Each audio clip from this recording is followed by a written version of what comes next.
I think it's everyone has seen the dramatic change and the increase of anti-Asian violence in recent years, especially caused by China virus and the COVID-19, and a lot of anxious fear, anger, and compliance toward the Asian community, especially Chinese community. This is a kind of a two-sided effect. One is on the negative side, it's going to cause a lot of Chinese fear, and also we worry about the parent or kids in the school, in the supermarket, on the street, in the subway.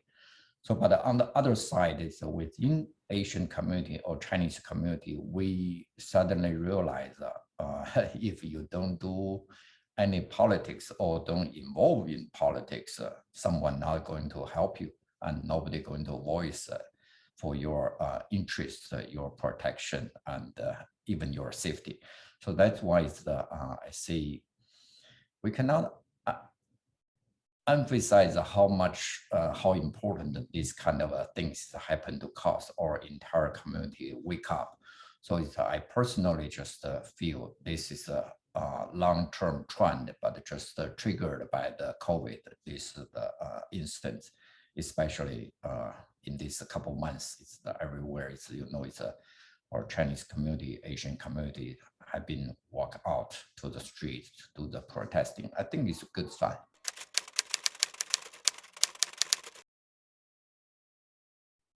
That's the kind of a tricky question. Actually, it's that we don't need to view that one is the as a political card or something. It's that we cannot change our face. You're the yellow skin, black eye, the black hair. So this you cannot change. So the people identify you, whether you acknowledge you are Chinese or Asian. People just think you are the Asian people. So it's during the campaign season, every single candidate is going to base on their the district, what kind of a demographic constitution constitute your voter space. So it's for the most, if your district or elections, the area they have like a 10%, 20% Asian or Chinese community, you naturally have to go there to get the vote for you. So it's whether you play or not, naturally you have to show your where's the roots coming from, and also it's they have a particular policy or issue or interest that they want you to represent them.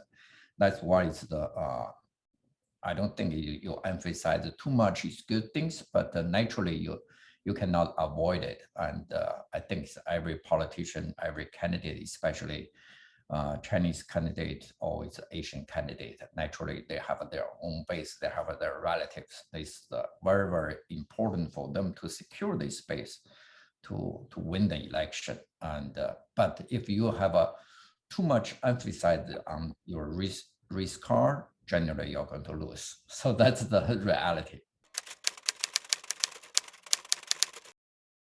I think it's there's the two sides of the how you view this political cartoon, or it's the all kind of exaggerated. And I think on the one side, any politician, they as the public figures, they generally have to accept all the negative campaign, all the negative the exaggeration. And for this particular one, and actually it's on the one side, New York newspaper, they did defend themselves and say that we have no intention to discriminate any Asian. But on the other side, the next day they changed the cartoon already. They changed the image of Andrew.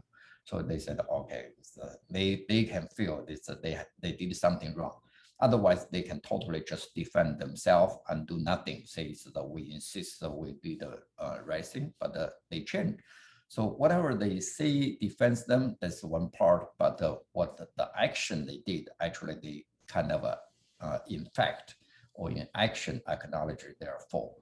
I personally don't take it too much serious, or even our team is that we just say it's a political cartoon and did something wrong, but in the political campaign, this actually is generate some news or generate some buzz. So it's the whether it's good news or bad news for campaigns, always good news. So we have something can talk.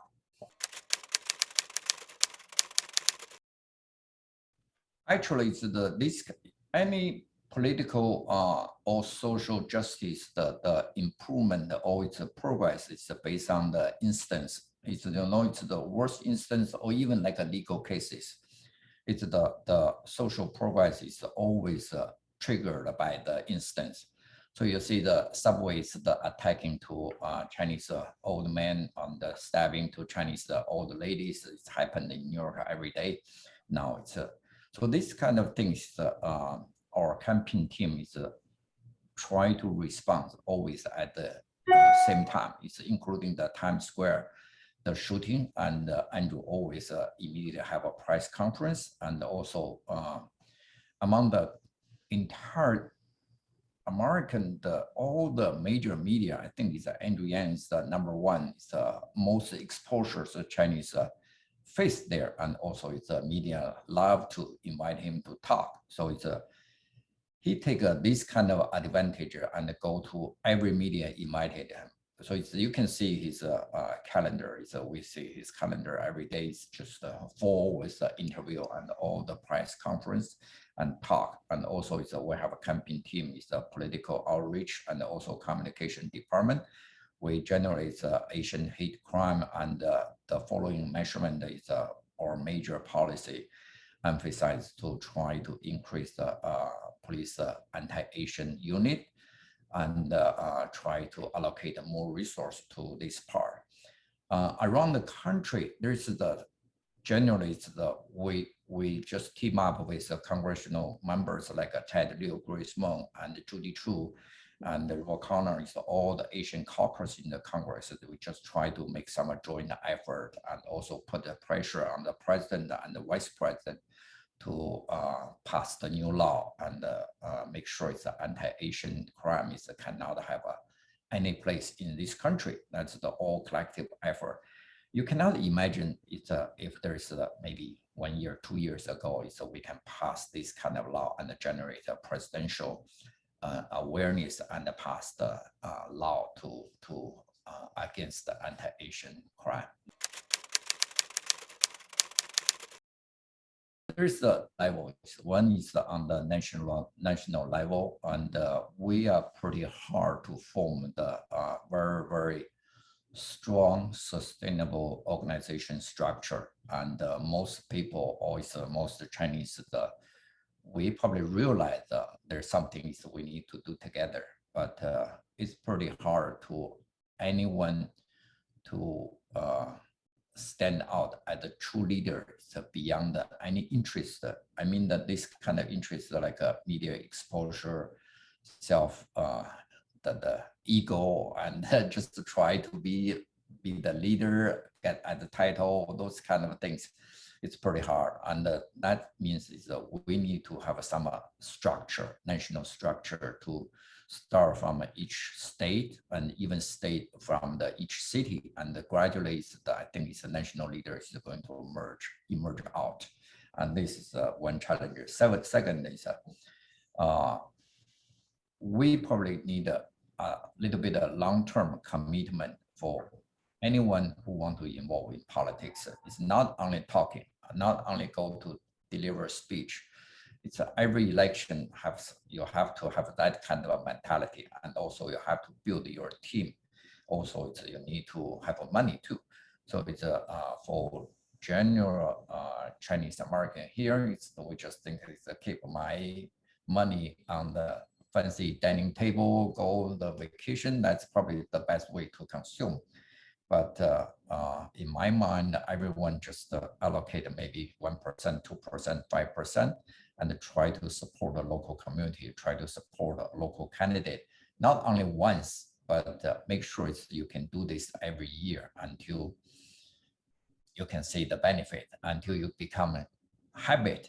And if you don't do it, just do once. And most of our Chinese just do once. Yesterday or the day before, they happy. They said, okay, the Don called me, let's do once, and then they disappear.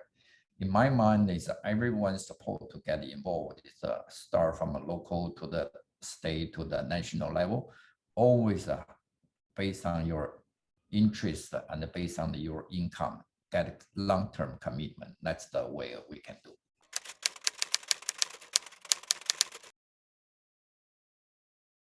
There's a two levels. One, don't think it's a politics is too complicated or it's too inaccessible. Politics actually is the most easy access in anyone's life, as long as you want to looking for some social justice or looking for some make impact to your community. You can always chip in because there's always have a room for anyone to participate, to voice your concern. Even you're wrong, if you want to do something, it's still always have a room for anyone.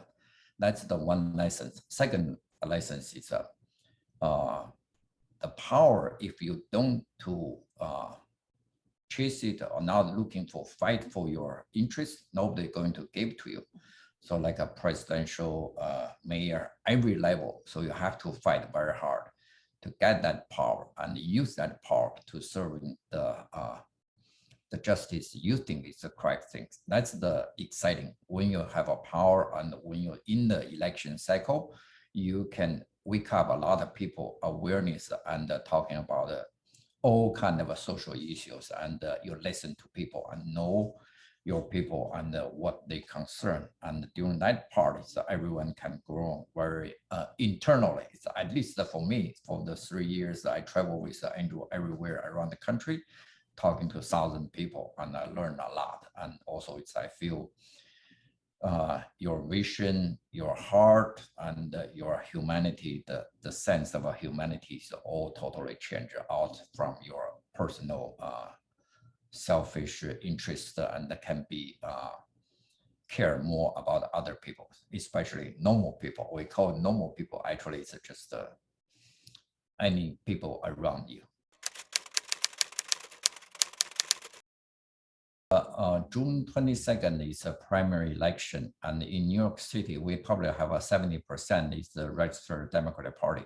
So winning primary is going to be just win the January election almost for sure. So it's unless some sudden things happen, but in January there's so it's very critical in the next like 2 weeks. And Andrew's poll, since January we launched the campaign, we have like 27-29% is leading others probably around 10 15 20, and we generally keep like a 5 to 10 point lead others. But because you are front runner, all the media, including the New York Times and the local newspapers, and also its opponents, they try to attacking Andrew almost every day. Mm-hmm. So the polling, and it's a kind of a drop this a couple weeks before the election. We probably at the top 4. It's the 4 people. We probably is all at the same level of in terms of polling, in terms of fundraising. So it's we are pretty hard to predict who is going to win, but we just try to do everything we can and try to send a volunteer go to the street. And overall, we have a pretty strong field team. That means we have a more volunteer than anyone else. And also we have more money than anyone else. And the third one is the old New Yorker, if they're looking for change, they probably going to vote for Andrew, because the rest candidate, they're all coming from the same background with long-term 20 years, 30 years working in New York government. So we don't know. It's they probably got a lot of endorsement from union, from establishment. Andrew is just a fresh new face and a new person without any relationship with the government. So always with establishment, I should say. The chances, I personally think it's maybe 60. That's my prediction. But it's very hard because on the rank 1, no one going to win. So it's whoever vote for the number 2 is going to make the final factor of decided who is going to run out at the number 1, who is the first one cross the 51 threshold.